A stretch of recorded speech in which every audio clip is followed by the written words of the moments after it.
diagramación completa. Entonces ella también es diseñadora y tiene mucha experiencia en eso.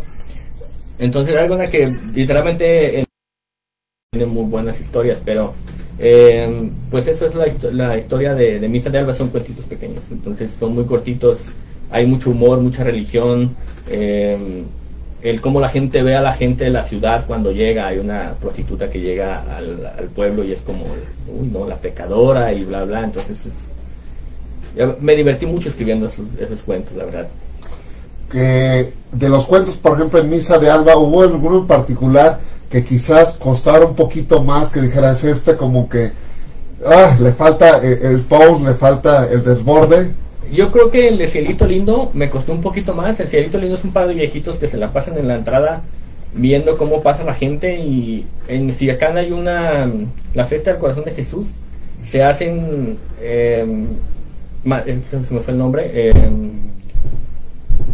iba a decir manteles, pero no, como alfombras. ¿Tendidos? Ajá, tendidos, alfombras como de acerrín, muy bonitos, y ellos se la pasan ahí viendo todo eso, pero está de bajada.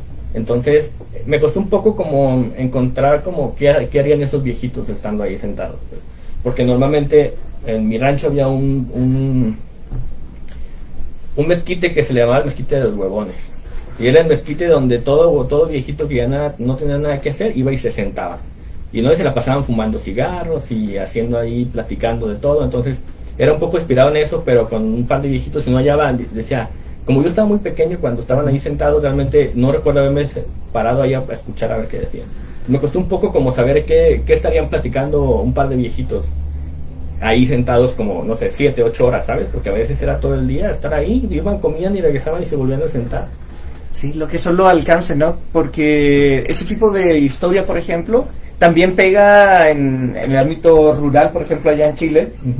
Mi papá, que es de Angol, una ciudad más pequeña que Valdivia probablemente, o me equivoco, perdón, angolinos si me equivoco, pero también está la historia de los viejitos que se iban a fumar, o del viejito que se iba a fumar, a tomar de repente, como ya jubilado, ya sin nada que hacer, y los niños alrededor de repente escuchando algún que otra historia, o el chisme ahí de la señora sobre qué hace ese viejo ahí.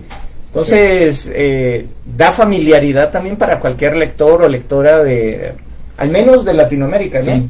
Sí. Sobre todo pensando en estos viejitos que quizás nos convertamos en unos, esperemos.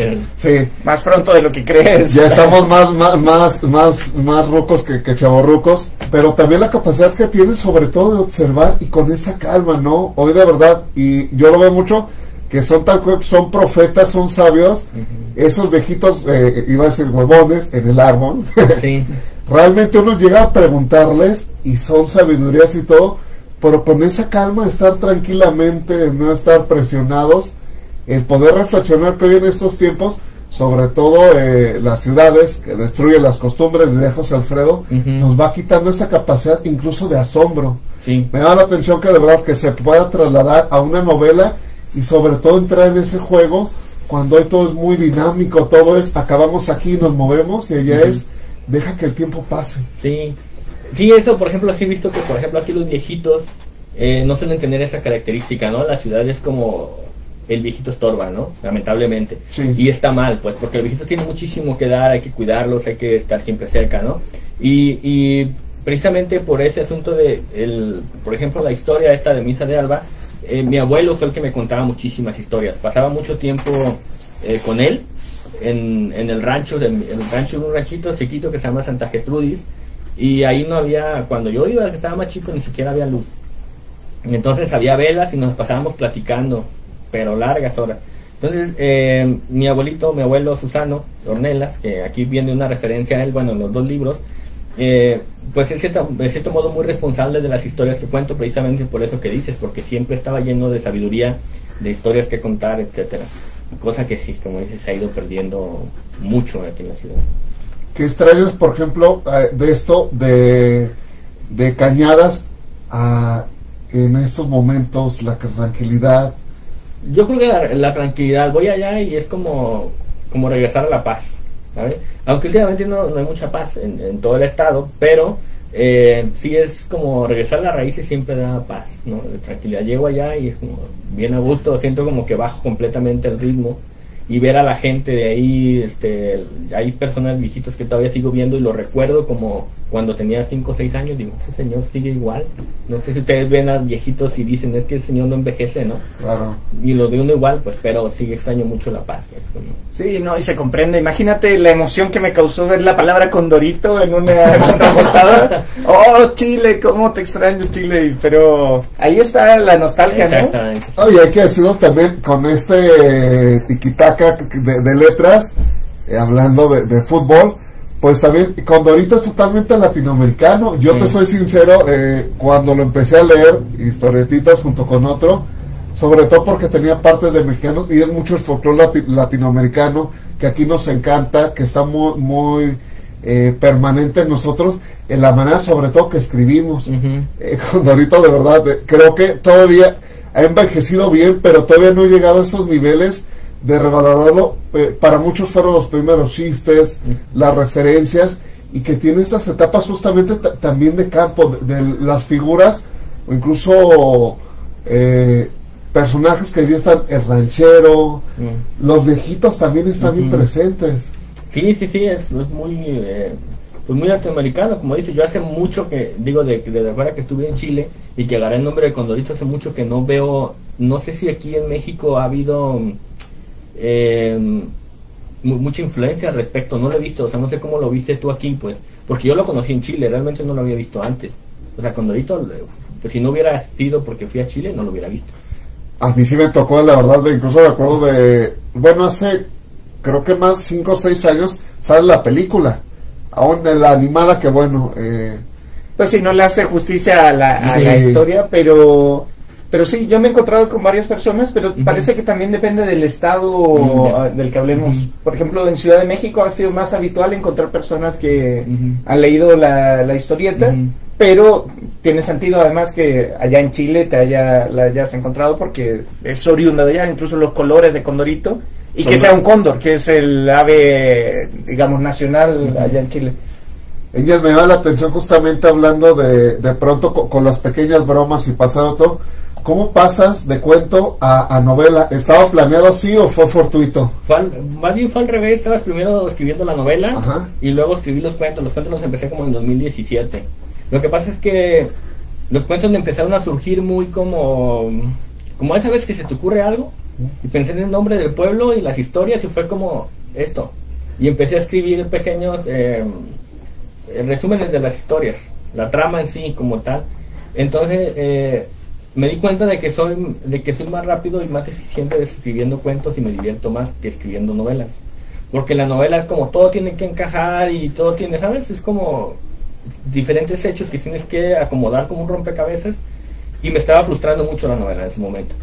Entonces para mí fue un escape escribir los cuentos, porque realmente son pequeños hechos que empiezan en un lugar y los cierras en el final y ya te pasas a otra cosa, ¿no?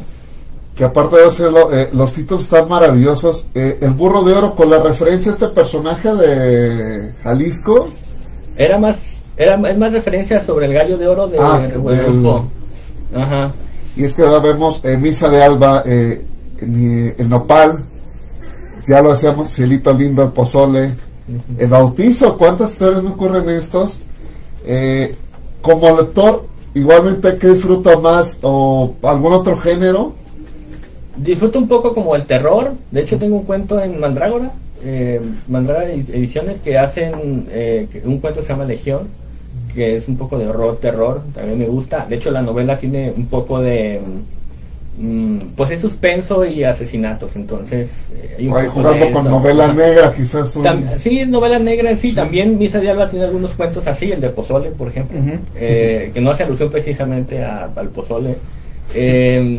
Y por ejemplo, en ese de Misa de Alba, el del bautizo es un cuento como de ciencia ficción. Y es decir, es una pareja que adopta a un niño y el niño es un poco raro y dice que le gusta ser ingeniero y le gustaría arreglar a las personas, y le dicen, oye, pero ¿por qué te gusta arreglar a las personas? Pues quiere ser psicólogo, y él dice, no, yo quiero ser ingeniero porque quiero cambiar los tornillos, etcétera. Y bueno, no les voy a destripar, como dicen el cuento, Bueno. pero obviamente cuando lo llevan a bautizar se dan cuenta de la condición del niño, que no es precisamente una condición mental o algo así, sino bueno, tienen que leerlo. Pero hablando de eso, es ciencia ficción. Es decir, está un poco mezclado la historia rural, es decir, la gente cómo se asombra ante unos padres que como no pueden tener hijos, adoptan a uno y pues le sale un poco extraño.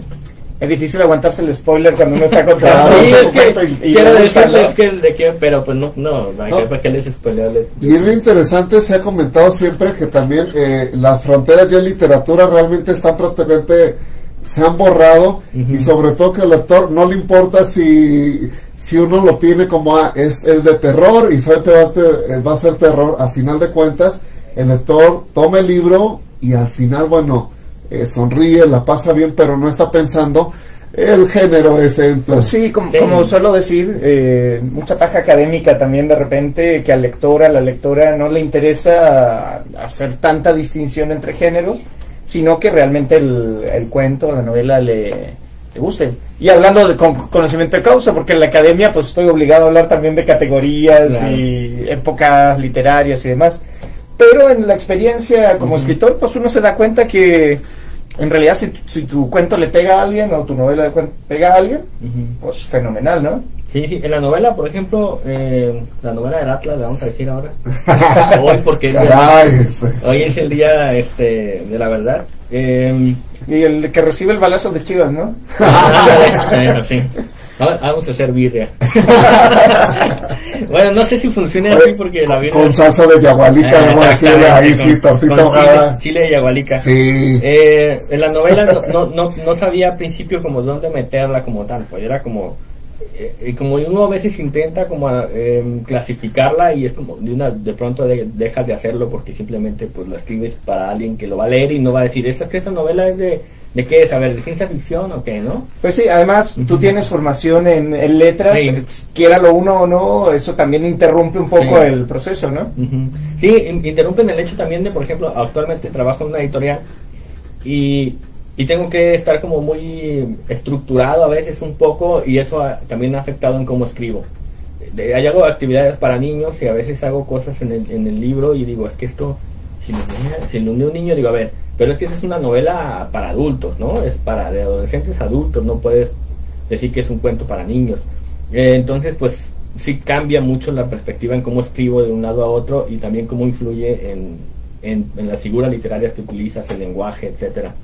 Entonces, sí, o sea, la técnica obviamente es relevante y todo, pero también tenemos esta frase que lo dice muy bien Borges, de que una hoja de Quevedo tal vez sea su